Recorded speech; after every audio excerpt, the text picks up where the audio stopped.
आज आपण बनवणार आहे खारीसारखे भरपूर लेअरवाले शंकरपाळी. चला तर मग आपण बनवायला सुरुवात करूया.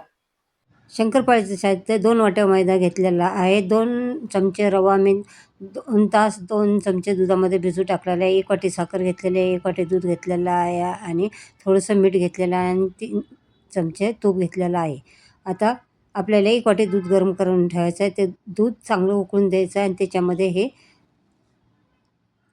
तूप मिक्स करायचं आहे. तूप चांगलं मिक्स होऊन द्यायचं आहे आणि त्याच्यामध्ये आपल्याला हे 1 वाटी पिठी साखर घालायची आहे.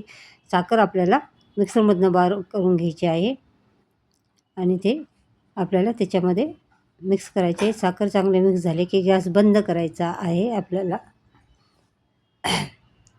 गॅस बंद करून हे मिश्रण थोडं थंड करून घ्यायचं आहे आणि त्याच्यामध्ये आता या आट्यामध्ये जेवढं मैद्यामध्ये ते मिश्रण लागेल तेवढं मैदा त्यामध्ये घालायचा आहे. मला 2.5 वाटी लागलेला आहे. त्याचे 4 रोल करून मी 4 गोळे करून घेतलेले आहे. पहिला गोळा मोठा तयार करून घेतलेले, मोठी चपाती करून घेतलेली आहे.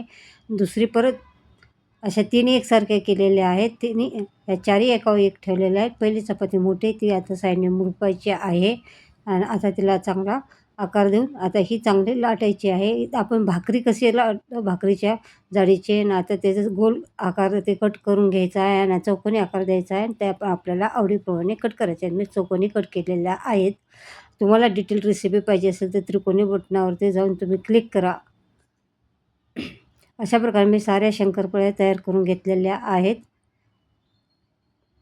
आता कढई गरम करायला ठेवलेली आहे. तेल गरम झालं आहे का नाही ते आपण चेक करायचं आहे. 1 शंकरपाळी टाकून बघितलेले आहे. तेल गरम झालेलं आहे. झाल्याने आता मी त्याच्यामध्ये शंकरपाळ्या सोडून घेतलेल्या आहे. एकदम भरपूर पण नाही सोडायच्या आणि शंकरपाळ्या लगेच सोडल्या आपल्याला त्याला हलवायच्या नाही. त्याच्यावरती साईडने आपल्याला तेल सोडायचं आहे, कारण त्याच्यामुळे त्याचे लेयर सुट्टे होतात आणि फुगतात ते.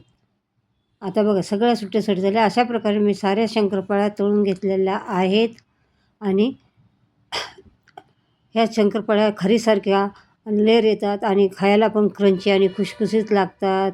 तुम्ही पण करून बघा. चला बाय.